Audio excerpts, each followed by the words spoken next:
Olá pessoal, sejam todos bem-vindos ao meu canal, eu sou Paulo Sérgio, sim, bora para mais um vídeo. Práticas de jejum, como e por quê? Toda a Sagrada Escritura, como a Sagrada Tradição, nos ensinam que a prática do jejum é uma forma também de esvaziar-se das coisas carnais para nos enchermos das coisas espirituais, ou seja, esvaziar-nos das tendências que nos levam ao pecado para assim nos enchermos do Espírito Santo e sermos verdadeiras testemunhas de nosso Senhor. O jejum é uma prática antiguíssima na Sagrada Escritura, vemos várias passagens. Esté, que vai jejuar para poder ter a vitória sobre o seu povo, especialmente intercedendo junto a Deus e com o jejum para salvar o povo judeu. Judite, que ora e jejua para salvar o povo judeu, para vencer Holofernes e o exército inimigo. O próprio Elias, que jejuou 40 dias. Moisés, que jejuou 40 dias. O próprio Cristo, que passou 40 dias e 40 noites jejuando e orando para vencer as tentações. Também precisamos fazer o mesmo. A prática do jejum nos leva a esta verdade interior, que sozinhos nós não podemos vencer o inimigo, mas com a prática do jejum podemos, com a oração, vencer tantas coisas. Há espécies de pecados que só vamos vencer depois de muita prática de penitência e jejum. Dentro da igreja, o jejum sempre esteve ligado a três coisas importantes. Penitência. A penitência quaresmal nos lembra que somos pó e ao pó voltaremos. Então a penitência nos leva a reconhecer os nossos pecados. Por isso, o sacramento da confissão recebe também esse nome, penitência ou conversão.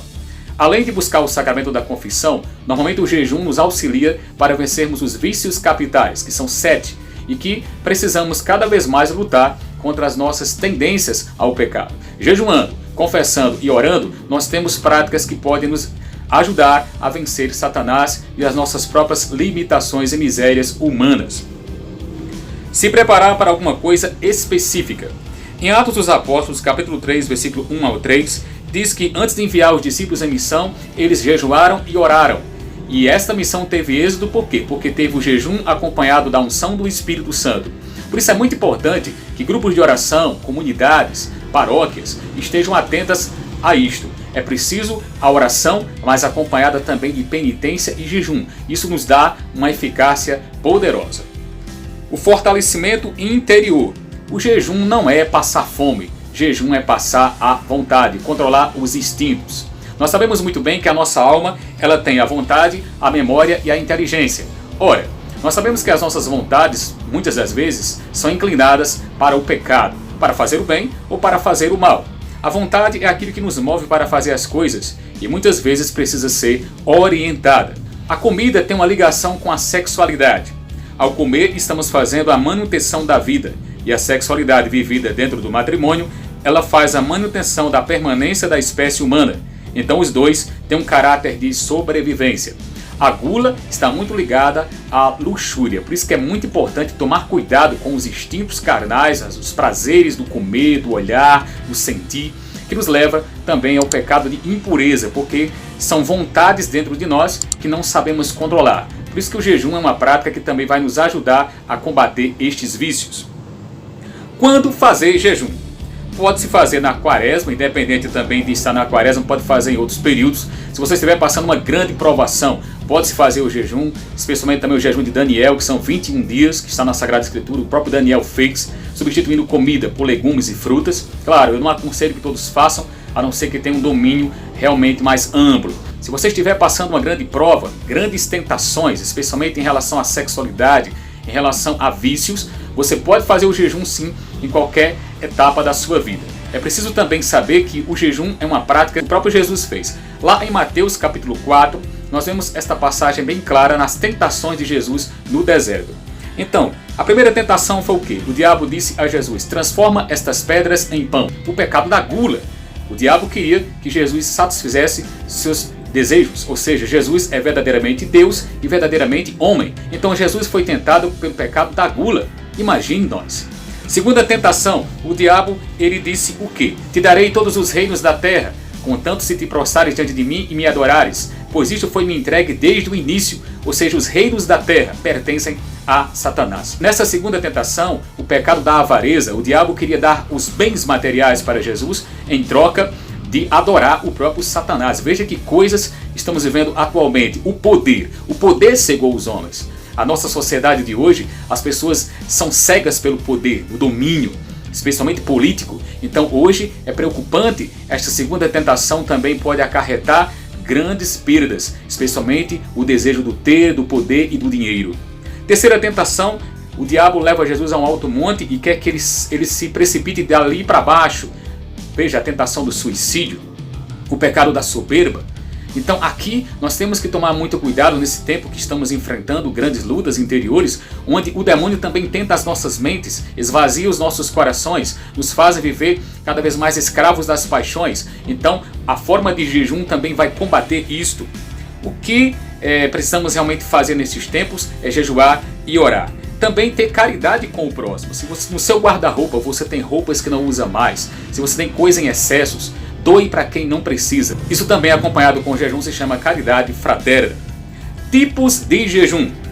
Jejum completo, não comer nada, ou durante o dia ou dia consecutivos. Por exemplo, Jesus fez esse jejum também, e também Moisés e Elias e tantos outros profetas. Porém, eu não recomendo fazê-lo de imediato, porque você pode passar mal. Então, esta primeira prática é para as pessoas que já estão mais treinadas em fazer o jejum total, que pode começar às 5, 6 da manhã e até às 5, 6 da tarde sem comer nada. O mais importante também na prática do jejum é beber bastante água durante o dia, tá certo? Segunda prática, o jejum de líquidos. Você pode beber sucos, beber chás, que vai ajudar também até você, se você for diabético ou tiver gastrite, você pode fazer esse tipo de jejum também, e se sua glicose estiver equilibrada. E também vai te ajudar porque o líquido e também sucos vai equilibrar o nível de glicose, não vai dar dor de cabeça e você vai conseguir fazer tranquilamente este tipo de jejum. Jejum simples é o jejum em que você tira uma das refeições, ou seja, ou o jantar ou o almoço, e substitui por um pequeno lanche ou por uma metade de uma refeição. Nesse tipo de jejum ele é bem prático, todos podem fazer, creio eu, e é um jejum que normalmente é aconselhável que se faça, porque até mesmo na quarta-feira de cinzas ou sexta-feira santa, o jejum é obrigatório. Mas lembramos também que esse jejum ele é um jejum simples, porém tem pessoas que às vezes podem não conseguir fazê-lo. Então, veja bem, quem é que deve fazer exclusivamente o jejum? Segundo o Código de Direito Canônico, regras da Igreja Católica, pelas orientações da Igreja, estão obrigados ao jejum os que tiverem completado 18 anos de idade até 59 anos completos. Os outros podem fazer, mas sem obrigação.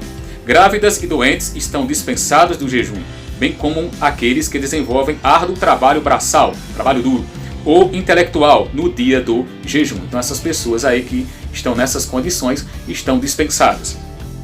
Abstinência. Sobre a abstinência, o direito canônico diz: consiste na escolha de uma alimentação simples e pobre. Segundo o documento, a tradição da Igreja indica a abstenção de carne, pelo menos nas sextas-feiras da quaresma, mas pode ser substituída pela privação de outros alimentos e bebidas. Então, quarta-feira de cinzas e sexta-feira santa tem que fazer também abstinência. Então, quem é que pode fazer esta abstinência?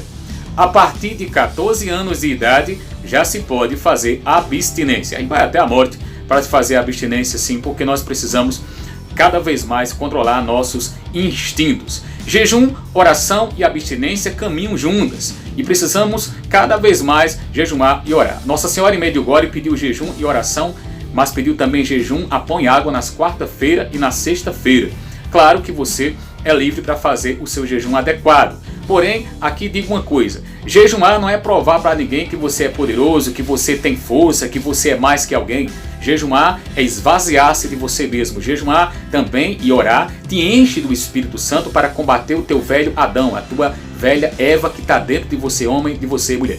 Muitas das vezes só vamos vencer certos vícios e pecados com muito jejum, oração e luta espiritual. Muitos santos jejuavam e praticamente venceram grandes tentações. Jesus jejuou. Quem somos nós para não praticar esta grande prática cristã? Porém, lembrando, há pessoas que não podem jejuar. Então, o próprio sacerdote pode dispensar do jejum, ou o próprio bispo, mas também a sua consciência. Se você pode fazer, faça. É importante. Se você não pode, então se já está dispensada, tudo bem. É importante lembrar que a prática do jejum também nos leva a uma prática de caridade com o próximo. Então é preciso lembrar que não é somente jejuar como uma regra, mas principalmente o amor a Deus e ao próximo. Não transformemos o jejum apenas numa ferramenta obrigatória, mas transformemos numa arma poderosa para vencer nossos vícios, pecados, limites e misérias.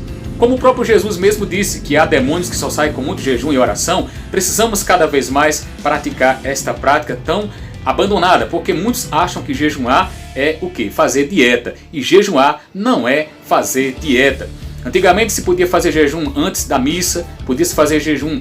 Também hoje essa regra ainda continua, tá? Mas muitas pessoas não fazem o jejum eucarístico. Antigamente, numa ordenação de um bispo, de um padre, de um crisma, de uma celebração de um sacramento, de um grande evento cristão, sempre tinha jejuns. Hoje as pessoas já não têm mais esta prática. Estamos vendo uma prática cada vez mais frágil de um cristianismo que não se estabiliza na fé porque não tem penitência. Veja, penitência, oração e jejum fez Jonas avisando a Nínive que seria destruída, e aquele povo se arrependeu. Diz a palavra que até os animais se cobriram de cinza e jejuaram. Imagine nós, nos tempos que estamos vivendo, precisamos jejuar e orar. Se nós jejuarmos e orarmos e convertermos nosso coração para Deus, Ele nos ouvirá. Lembre-se, virtudes nos leva ao céu. O jejum nos capacita a também nos encher para poder viver as virtudes principais. A pureza, a modéstia, a castidade vai realmente vir se você jejuar, orar e fizer penitência. Há certos pecados contra a natureza,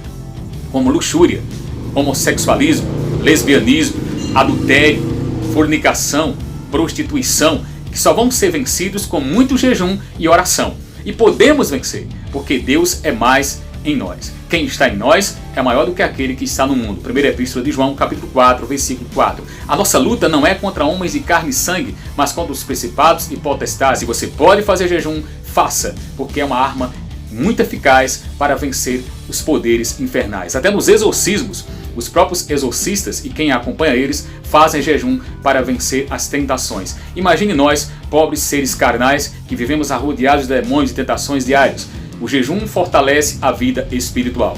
Jejum não é dieta, jejum é combater. Se você gostou desse conteúdo, não se esqueça de se inscrever no meu canal, deixar aqui os seus comentários abaixo, compartilhar esse vídeo. Deus abençoe você poderosamente. Até um próximo vídeo. Tamo juntos, conectados no céu.